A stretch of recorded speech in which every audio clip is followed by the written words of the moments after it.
Hi friends, எல்லாருக்கும் வணக்கம். ஒரு ஊரில் ஒரு தொழிலதிபர் இருந்தார். அந்த ஊர்லேயும் சரி, அந்த ஊரை சுற்றி இருக்க ஊர்லேயும் சரி, எவ்வளோ பெரிய ஃபங்க்ஷன் நடந்தாலும் இவர் தான் சீஃப் கெஸ்ட்டாக கூப்பிடுவாங்க.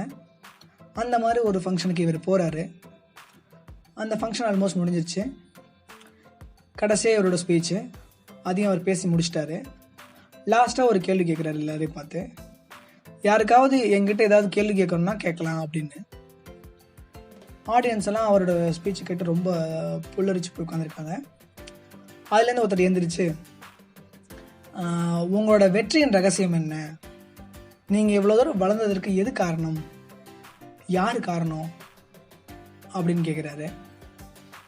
உடனே இந்த தொழிலதிபர் அவரை இறங்க பார்த்துட்டு, உங்களை மாதிரி சீப்பாக கோட் ஷூட் போட்டவங்களுக்கெல்லாம் நான் ஆன்சர் சொல்லணும்னு அவசியம் கிடையாது, நீங்கள் உட்காரலாம் அப்படின்றாரு. இவர் உடனே ரொம்ப அவமானத்தால் கூனி குறுகி அப்படியே உட்காந்துடுறாரு. சுற்றி முற்றி இருக்கவங்கள பார்த்துட்டு, என்னடா அது, அவர் தான் கேள்வி கேட்க சொன்னார், கேள்விக்குன்னா இவ்வளோ பெரிய பல்பை கொடுத்து உட்கார வச்சிட்டாரு அப்படின்னு எல்லோரும் அமைதியாக இருக்காங்க.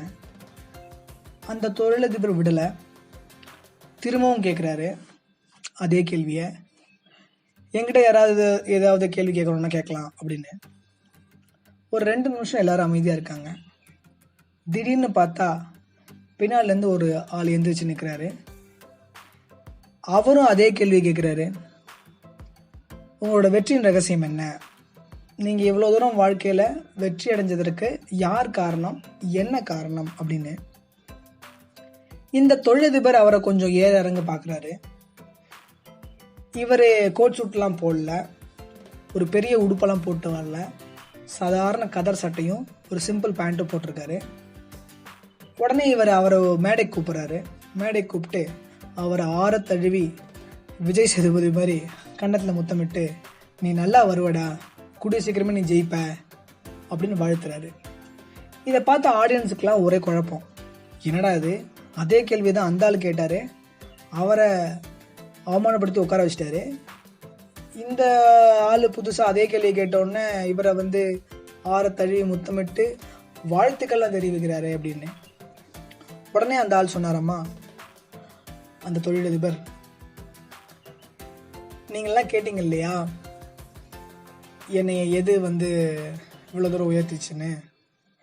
நான் என்னோட வாழ்க்கையை தொடங்கும் போது ஒரு சாதாரண மூட்டை தூக்குற தொழிலாளியாக தான் ஆரம்பித்தேன். அப்போ என்கிட்ட போடுறதுக்கு உடுப்பு பெருசாக துருவ கிடையாது, கிழிஞ்ச பனியன், கிழிஞ்ச வேட்டி இப்படி தான் கட்டிட்டு வருவேன். அப்போ என்னை எல்லாரும் கிண்டலும் கேள்வியும் பேசுவாங்க. நான் பட்ட அவமானங்கள் சொல்ல முடியாது, அவ்வளோ இருக்கும். கொஞ்சம் கொஞ்சமாக அப்புறம் அப்படி நான் காசு சேர்த்து ஒரு சின்ன பெட்டி கடை ஆரம்பித்தேன்.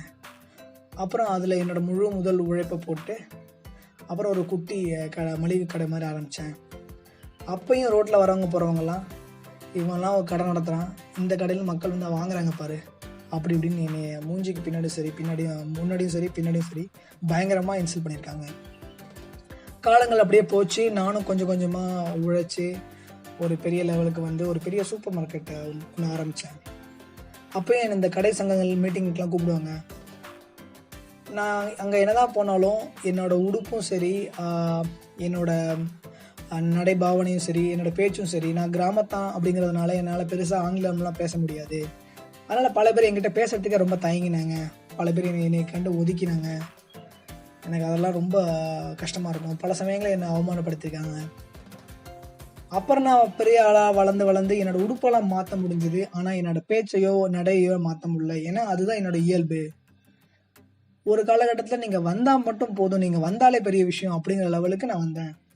இது எல்லாத்துக்கும் காரணம் நான் பட்ட அந்த அவமானங்கள். இதே மாதிரி இப்போ இந்த சூழ்நிலையில் இப்போ இதை கேள்வி கேட்கும்போது நான் அவரை முதல்ல அவமானப்படுத்தி உட்கார வச்சேன். அந்த அவமானத்தை பார்த்தும் கூட தன்னையும் இந்த மாதிரி இதை விட இன்னும் அதிகமாக கூட அவமானப்படுத்தக்கூடும் அப்படிங்கிறது தெரிஞ்சும் இவர் தைரியமாக எந்திரிச்சு அதே கேள்வியை கேட்டதுனால தான் இவரை நான் பாராட்டினேன். நண்பர்களே, ஒன்றை தெளிவாக தெரிந்து கொள்ளுங்கள், உங்களின் தைரியம் மட்டும்தான் உங்களின் அவமானங்களை வெகுமானமாக மாற்றும் மந்திர சாவி அப்படிங்கிறாரு. நல்லா கவனிச்சு பாருங்களேன். நம்மளோட டே டு டே லைஃப்லையும் நம்ம எவ்வளோ விஷயங்கள் பண்ணியிருப்போம். நம்ம ஏதாவது ஒரு விஷயம் ஆரம்பிக்கலான்னு இருப்போம். அதுக்கு வந்து 1008 குறைகள் சொல்லுவாங்க. சில சமயம் உனக்கு இதெல்லாம் தேவையா, நீ இதெல்லாம் பண்ணிடுவியா, உன்னால் இதை பண்ண முடியுமா, அப்படி இப்படின்னு நம்மளுக்கு நிறையா கேள்வி கேட்டு நம்மளை டிமோட்டிவேட் பண்ணிட்டு சில சமயம் ஒரு எக்ஸ்ட்ரீமெண்ட்டுக்கு போய் உனக்குலாம் என்ன தெரியும், இது கூட தெரியாதா அப்படின்னு அவமானப்படுத்துகிற அளவுக்குலாம் நம்ம நிறையா நடந்திருக்கோம். ஃபார் எக்ஸாம்பிள், நீங்கள் ஒரு பாட்டு கற்றுக்க போகிறீங்க, இல்லை இப்போ ஒரு பாட்டு பண்ண ஆசைப்படுறீங்கன்னா உனக்கு முதல்ல பாட்டுனா என்னன்னு தெரியுமா, பேசிக்ஸ் தெரியுமா, உனக்கு பெருசில் கற்றுட்டமா வந்துட்டப்போ இப்போ முதல்ல படி அப்படி இப்படின்னு நம்மளை அவமானப்படுத்துறதோ, நீங்கள் ஏதாவது புதுசாக ஒரு கலையை கற்றுக்கணும்னு நினைக்கும் போது, ஃபார் எக்ஸாம்பிள் நீங்கள் கராத்தையோ கும்ஃபோ இந்த மாதிரி போகும்போது, இதுக்கெல்லாம் முதல்ல உனக்கு உடம்பு இருக்கா, இவ்வளோ ஒல்லியாக இருக்க, நீ வந்து இதை கற்றுட்டு என்னத்தை கிளிக்க போகிற அப்படின்னு இந்த மாதிரி ஒரு எக்ஸாம்பிள் சொல்கிறேன். இந்த மாதிரி பல சந்தர்ப்பங்களில் பல சூழ்நிலையில் நம்மளை அவமானப்படுத்திட்டே தான் இருந்திருப்பாங்க. நாமளும் அந்த பல அவமானங்களை கடந்து தான் வந்திருப்போம். இந்த அவமானங்களை எதுவும் நம்ம மனசுக்குள்ளே எடுத்துக்காம தூக்கி எறிஞ்சிட்டு தைரியத்தோட போராடினா, கடுமையான உழைப்போடு நீங்கள் போராடினீங்கன்னா இதே அவமானங்களை வெகுமானமாக மாற்றக்கூடும். நல்லா கவனிச்சு பாருங்கள். பாரதியார் இருந்த சமயத்தில் அவரோட கவிதைகளுக்கு மிகப்பெரிய வரவேற்பெல்லாம் எதுவுமே இல்லை. பல கவிதைகளை அச்சில் ஏற்ற முடியுமாங்கிற சூழ்நிலை கூட இருந்துச்சு. அவர் அவ்வளோ வறுமையில் வாடினார். அவர் இறந்தபோது கூட பெரிய கூட்டம்லாம் பெருசாக யாரும் வரல.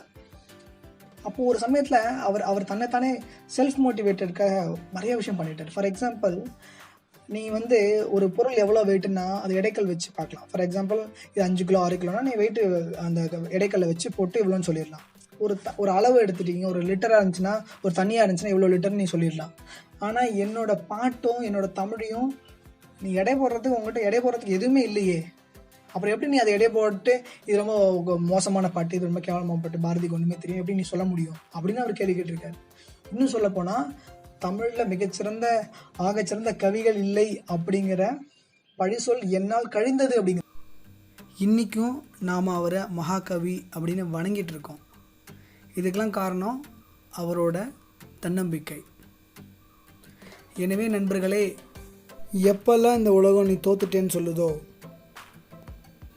எப்பெல்லாம் இந்த உலகம் உங்களை அழ வைக்குதோ, எப்பெல்லாம் இந்த உலகம் உங்களுக்கு வலியை தருதோ, எப்பெல்லாம் இந்த உலகம் உங்களை அவமானப்படுத்துதோ, அப்பெல்லாம் தைரியமாக தன்னம்பிக்கையோட போராடினீங்கன்னா இந்த அவமானங்களை எல்லாம் வெகுமானமாக மாற்ற முடியும்.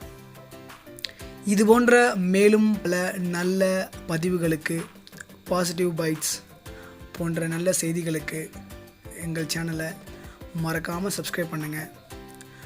இது எப்படி இருந்துச்சு, உங்கள் வாழ்க்கையில் எந்த மாதிரி சேலஞ்சஸ், எந்த மாதிரி அவமானங்கள் உங்கள் வாழ்க்கையை சீர்தூக்க உதவிச்சு, எப்படி நீங்கள் அவமானங்களை வெகுமானமாக மாற்றினீங்க, அதை பற்றி எல்லாத்தையும் நீங்கள் கமெண்ட் பண்ணுங்கள்.